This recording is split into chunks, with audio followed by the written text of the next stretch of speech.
change my logo. I forgot to change my logo as we start the bitter Dingbats. That's okay. Philly 500 is here. I am Adrian Fedque. I pressed the button and we're live. So yeah, Philly 500. How's it going? Yo, everybody, how you doing? Go My Sixers. man Adrian. Go Sixers is right. Big game 6 yesterday. Jimmy Buckets, Ben Simmons, and I'm looking forward to game 7, no doubt, because in game 7 there's going to be some double moonwalking going on, and I think the Sixers got a great chance. They do have a great chance. Joel Embiid, he's going to have to go off. He went for he was plus 40 last night. Plus 40. Column. Dude, just such a factor defensively. Unbelievable. All right, So let's get this logo up, and we'll get our show going. So we're going to talk post-NFL draft about the roster and kind of update things and see where we stand on the offseason and stuff like that. So that's what we're going to talk about today. I love it. Let's do it. There's a lot to talk about. A lot of great things have been happening for the Philadelphia Eagles, and I'm very, very excited about this season. So before we get to the NFL draft, I wanted to bring up Zac Brown because this was a guy that I wanted right after the Redskins release. Mm-hmm. And, it took a little while. So to the people wondering why it took so long for him to land a job, well, basically what happens is once you kind of get through the free agency process and you go through the top guys, then the NFL draft comes around, obviously. And NFL teams are going to wait for the NFL draft to conclude before making any more maneuvers, which is kind of what happened. I mean, we've been seeing guys be signed now after the NFL draft, like Siggy Ansah got signed yesterday, for example. So Zac Brown gets brought in, and he's a guy that I've always thought was kind of underrated. He's always kind of flown under the radar, and now he's an Eagle. And I'm just like, yes. Yeah, when they released him, I did a video saying I would pick him up if I was the Eagles. And I didn't expect him to do it. I really didn't, just based upon how the Eagles value the linebacker position in the past. I didn't think they would do it, but they did. And I got to tell you, I view him as an upgrade over Jordan Hicks. I view him as an upgrade. So, I mean, Jordan Hicks might have had a higher ceiling, but Jordan Hicks isn't on the field and isn't as productive as this guy. Yeah. So I think with Nigel Bradham, I love the move. I love it.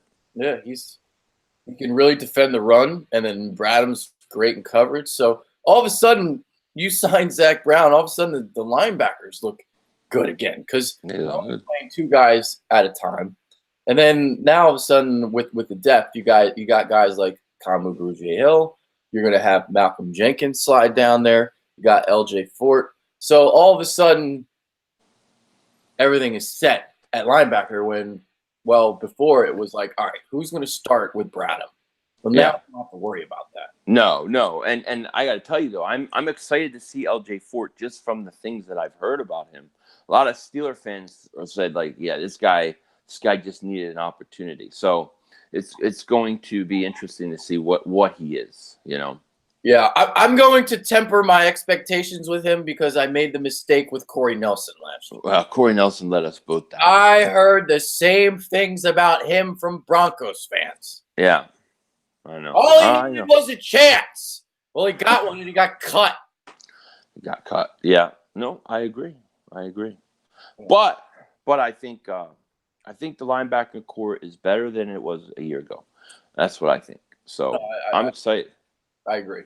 Okay, so let's talk a little offensive line now. So we're going to mix in a conversation that Doug Peterson had today during his press conference and mix in the first-round pick of the Eagles, Andre Dillard. So we haven't gotten our thoughts out on the draft yet, so I'll get Philly 500's thoughts on Dillard. What do you think? I think it was an A+ draft. I think the Eagles nailed this draft. First round, Dillard, I thought he was going to go to Houston because that's what everybody had been saying. Yeah. I was looking Cody Ford. That's the guy I was eyeing at that point. Mm-hmm. But they go offensive tackle, and I think it was a great pick. Myles Sanders was a pick that I had bitched about for weeks upon weeks, getting him or Darrell Henderson.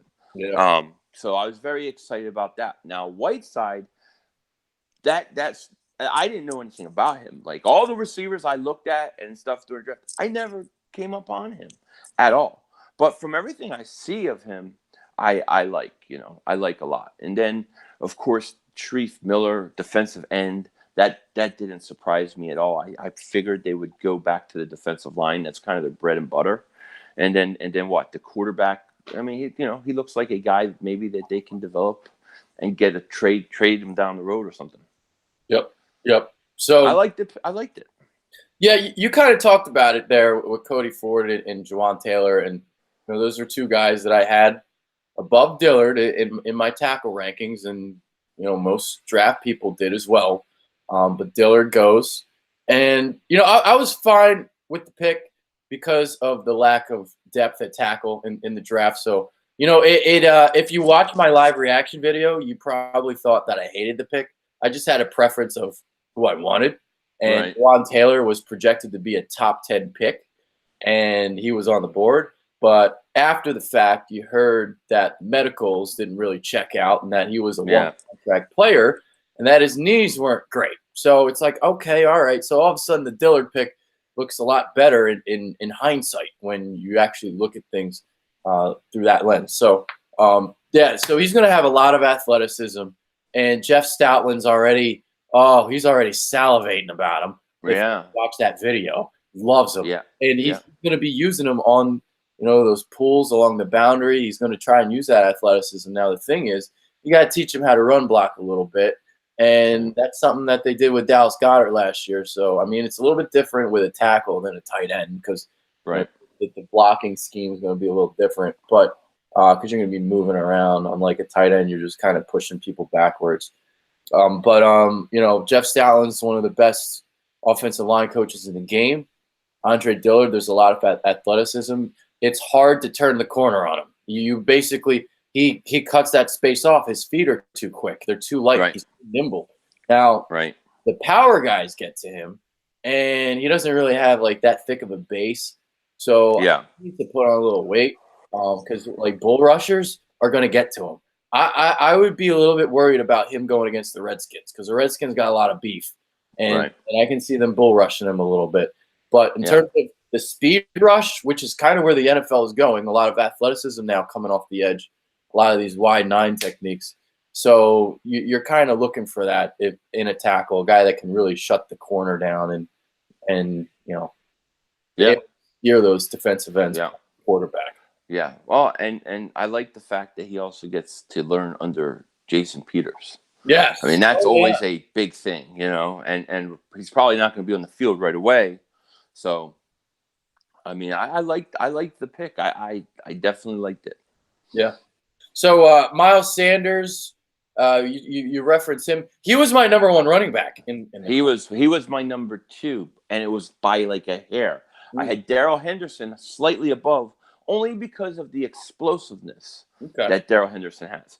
But in terms of, like, I think an all-around back, I think he's better. He can catch, do more things, I think, out of the backfield than Henderson. But, oh, God, I wanted one of those two guys was like, we got to get it. I love Myles Sanders. I think he's going to have a big impact this year for us. Oh, yeah.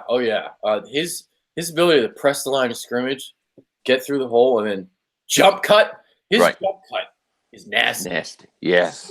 And here's the thing, man. Like, and people think I'm crazy, but Jordan Howard is a good back, but he's not a 3-down back. You saw the problems that the fit in Chicago. We run very similar type offense. Yeah. You see how they didn't really want to utilize him in certain ways.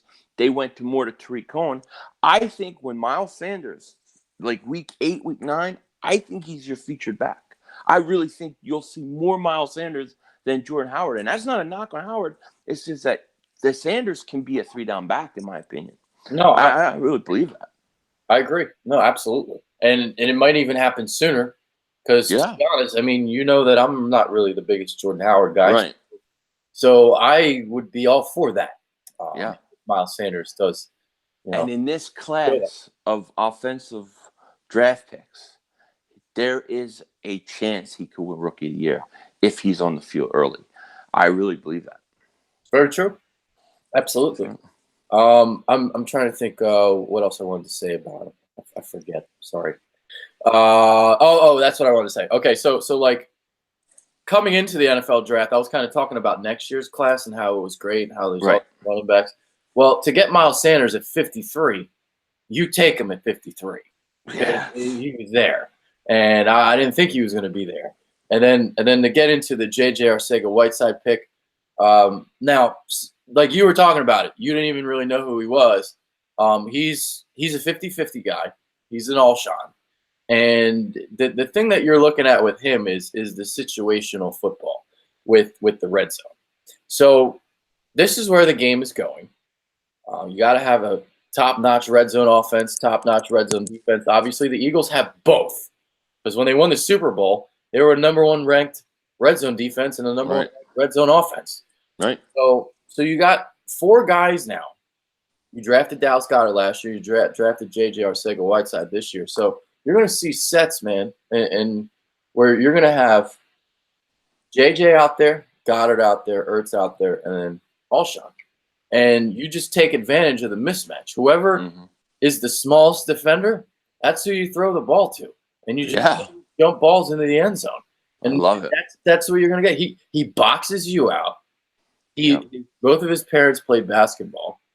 He's got a great release off the line of scrimmage as long as he's going upfield and, not have to go horizontally. Right. JJ, I like the pick more than most people. Now, I can understand if people want to DK Metcalf. I can get behind that because to get him at 57 is that's who I thought they were taking there. Yeah, I knew they were going to go receiver, but I didn't. I thought it would be Metcalf. He fits.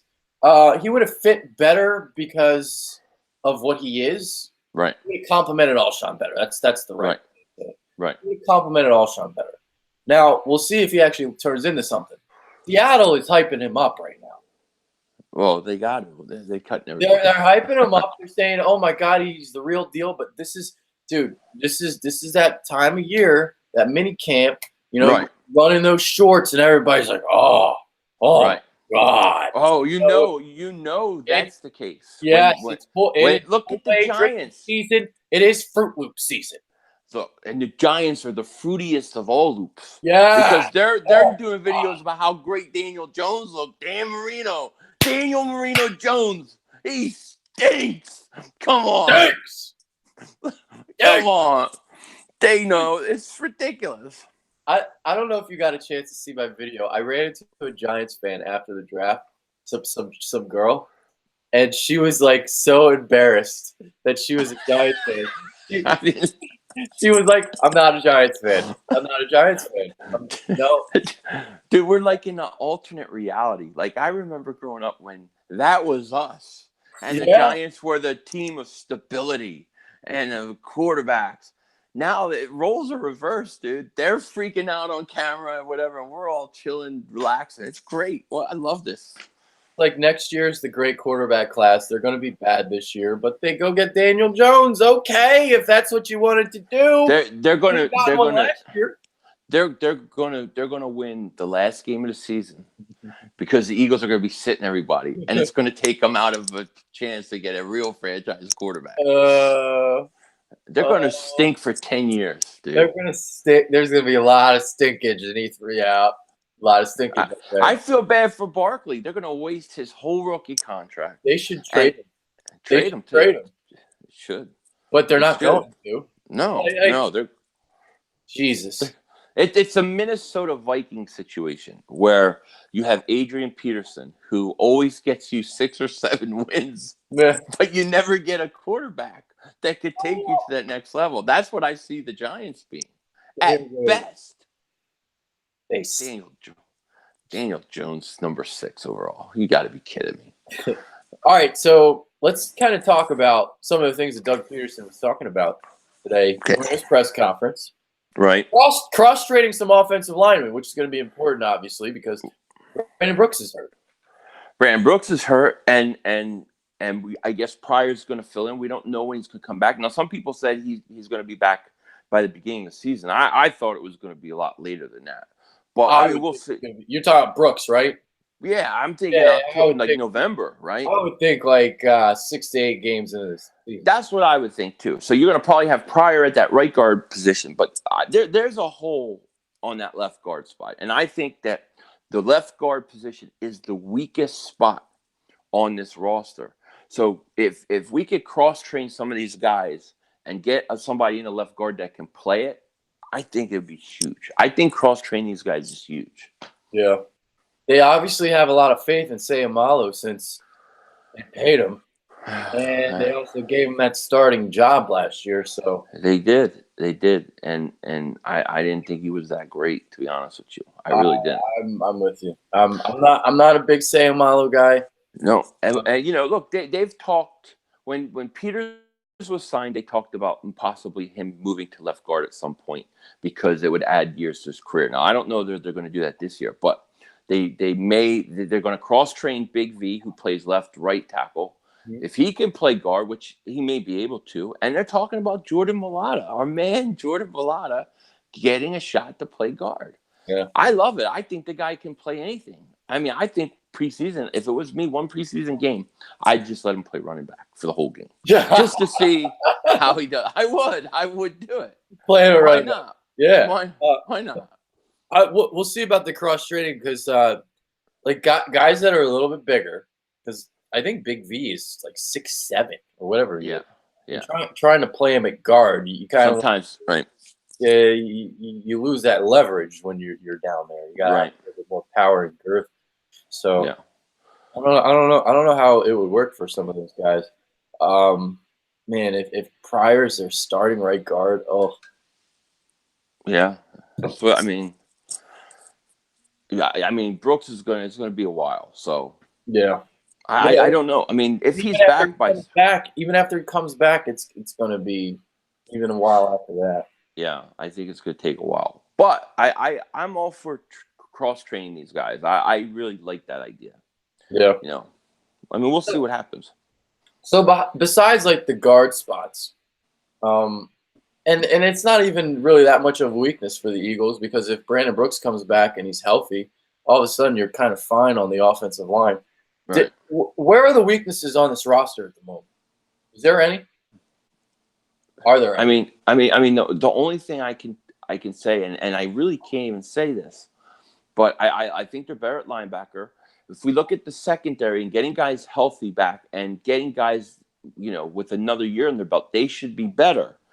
I mean, maybe one thing we didn't have was we didn't have anybody that could return punts. We didn't get touchdowns. But, in a big game, you're going to have Deshaun Jackson in a playoff game taking punts, But I did like the kid Tompkins they brought in from Penn State because I think he could win a kickoff return job. Mm-hmm. I think there's a possibility. So, I mean, I would say maybe that may be your weakest. That's actually a good point. That's probably the correct answer. Because after they got Zac Brown, I kind of made a video. I was like, "There's no really any weaknesses in the roster at the moment. Where are they?" Right. Like besides guard, yeah. What do you think about the secondary situation? We need to talk about this because, to me, I like Avonte Maddox a lot on the outside. I think I would have him and Darby this year on the outside. I think Sidney Jones has to take a step. I mean, he was a second-round pick. I look at last year as a rookie year, but I'm expecting Sidney Jones to really take another step in his development. I'm curious what happens because, well, if you have Avonte starting and then you have Darby starting, where does Sidney Jones fit in? Does he go in the slot? Because Craven was unbelievable. LeBlanc. Yeah, LeBlanc was unbelievable. That's true. So where do you put him? It's hard. And I think Sidney Jones has to come out and beat out LeBlanc for a job in the slot. I think that's where I would put him. That's what's going to have to happen because well, I mean, we'll see. Maybe he gets the outside job, but I'm a big Maddox guy, as you know, as well. Yeah, Avonte Maddox has to be on the field in my opinion. I think he's the best cornerback on the roster at the moment. Yeah, and then so I keep and I'm always say this I want Roswell Douglas moved to safety. I think he'd give you a top 5 safety. You know, Russell Douglas could be a decent corner, but he's not fast enough at the corner position. You don't have to be as fast at the safety position than you do at the corner position. Yeah. So I think he can make that transition. Safety's more about kind of ball hawk and inside. Right, and he's got that. He's got that. Yes, you know, and you know, you bring up that point. We talked about cross training, and you know, you bring up Russell Douglas and wanting to move him to safety. I came into the NFL draft. You know, I was on the 4th and John podcast, and they asked me, you know, where the Eagles going to draft safety. I'm like, don't be surprised if they don't even draft one. And then they didn't. And my reasoning was, well, I think they're going to take some of these guys and they're going to try to play them at safety because you have 6 corners and you have guys that can potentially play safety. Now, I don't know if they move Avante or they move Douglas, but I expect someone to be moved. Yeah. They didn't draft the safety. Now, I know they have Sendejo and they have Jenkins and they have Countess, right? They just signed him. Blake Countess. But I do still expect somebody to move to safety. Me too. And it's probably going to be maybe Rasul. He did play. Logical answer. He did play a little bit last year, and I thought he was pretty good. Yeah, I think one of the games he had an interception. I like Russell. I like Russell Douglas, and you know Jalen Mills. I would have said whatever, but after he double moonwalked that Washington Wizards ass, put him in the hospital. He's got to stay. I want him on the team. You know. I don't know if anybody else wants Jalen Mills on the team. After that, I do. I have a new respect for Jalen Mills. Oh, he didn't bite on that double move. No, he didn't. He put the guy in the hospital, man. Oh my God! And then I think he apologized for it, and then I think Brandon Brooks had his back or something, which was hilarious. Yeah, I mean, the guy was saying, look, they do this in Washington all the time. I've had it happen to me. It's like if you're on another team, they're like, "Why are you in this city? You're not allowed to be in the city." And that's exactly what happened to him. Wow, I remember. Yeah, you told me that story too. We don't have to share it here on the Twitter Dingbats. We got to keep Philly 500 PG. Oh man, dude. Like I'm looking at the roster. That it's like there really aren't weaknesses. You look at the D line. I mean, even if Chris Long doesn't come back, he's still got all that beef. Myles Sanders, we talked about him. Now, I guess the question for Arcega-Whiteside is, well, is he too similar to Alshon Jeffrey? And that's the question because you got 2 guys who basically do the same thing. Well, my feeling with him is he's a rookie, so even if he's on the bench, I'm okay with if Alshon takes him under his wings and teaches him over the next 2-3 years, I'm okay with that perfectly. You know, I want to see how Matt Collins bounces back this year too, because he showed flashes. He is forgotten, and I kind of liked him actually in the slot better than I did on the outside. I thought he was more effective. Could he be a situation where he takes that slot position over next year when Aguilar goes? Because I think Aguilar will be gone after this year. Do you think he'll be traded before this season? I think it's possible. I think that's one of those preseason type trades that Howie could make. It's possible. He was totally the rat in the Joseph Santoliquito piece. I know he was.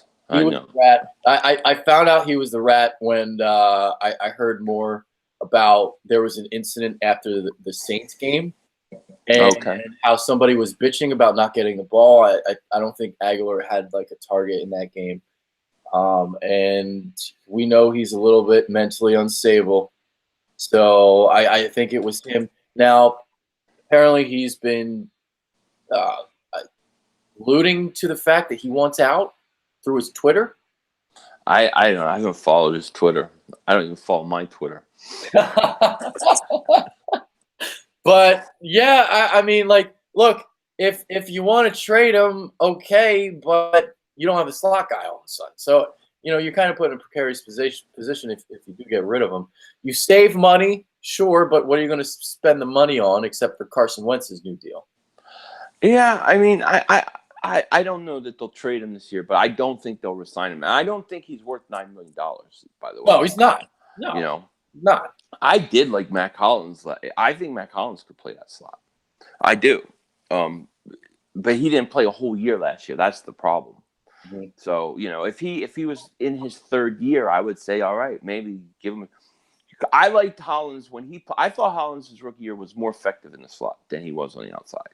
Yeah. But I don't think he's ready. I don't know that he's ready. But I mean, Aguilar could be somebody they trade. They traded Jordan Matthews a couple years ago in preseason. You never know. I would not be surprised if the Eagles do something like that. I mean, do they like Whiteside enough? Do they think he could play in there? He's maybe not as fast as Aguilar, but yeah. I don't know. It's interesting. Does Carson get his contract? I've been waiting for him to get that big, massive extension. I think here's my thing. I after listening to Howie the other day, I think the Eagles would love to sign him right now to extension. I think it's Carson. I think he knows that if he goes out and plays, he's going to get maximum value. He's not going to get that right now. So I think Carson's choosing to wait. That's my theory. Yeah, I mean, I expected a deal to be done this offseason. If they didn't go out, if they didn't get Le'Veon Bell, my prediction was, all right, they're going to give Carson his contract. And, in my opinion, it's better off to do it now before he goes off and throws 40 touchdowns, because that's probably what he's going to do. It is what he's going to do. Yeah. He's not going to miss any games this year.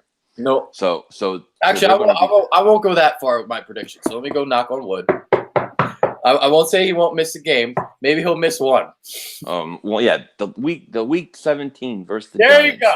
I was sitting on the bench watching Daniel Jones get his ass kicked by our fourth stringers. As Clayton Thorson leads the troops. Yeah, I heard he's got big arm, man. Yeah. He's a smart guy. He's from Northwestern. What his pick reminds me of is back in 2000. I think it was 2002 when McNabb got hurt. Then Coy Detmer. Detmer. Yeah. I will remember that Coy Detmer game. That's like one of my favorite games of all time. When he threw all those touchdowns in San Francisco, and he's out there and he's going like this. Yeah. It was hilarious. And then he got hurt. He got hurt. That's right. He's out there whipping it. And AJ Feely came in, did the job. Yeah, he did. And that netted us a second-round pick, man. Yeah, and what AJ Feely was about was handing the ball off to his running backs and not turning the ball over. And that's what Clayton Thorson's going to do if anything ever crazy happens. Yeah. Yeah, well, let's hope it doesn't. Let's hope. I mean, I feel like, man, we've been so snake bitten over the last 2 years. Even though we won a Super Bowl in 2017, but we've been just so snake bitten with injuries. We are due for not a bad season. You're always going to have it, but we're due for some big breaks with that. We just got to be due. Yeah. You know? All right. I said we wouldn't make this a long show. We're just going to kind of catch up with things. I don't have anything else on the agenda. You got anything else you want to talk about? No, I'm good. I like everything. I like where we're at. I can't wait. I can't wait for the season to start. I'm ready for football season, man. You get rookie camp. Then you get about it. Dude, it's May 10th. I know. And the thing is, here's the problem: is you're getting rookie minicamp, then you get OTAs, so you feel like it's close. Yeah. Then they go and they get that month and a half break, and that feels like the entire off season all over again.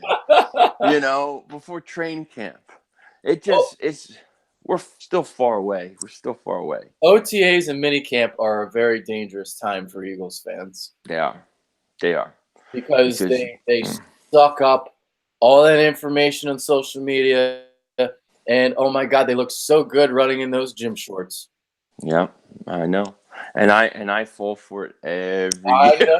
I know. I warn everybody every single year, and nobody ever listens. I fall for it. Even I fall for it sometimes. It's like Devontae Bosby, for example, last year.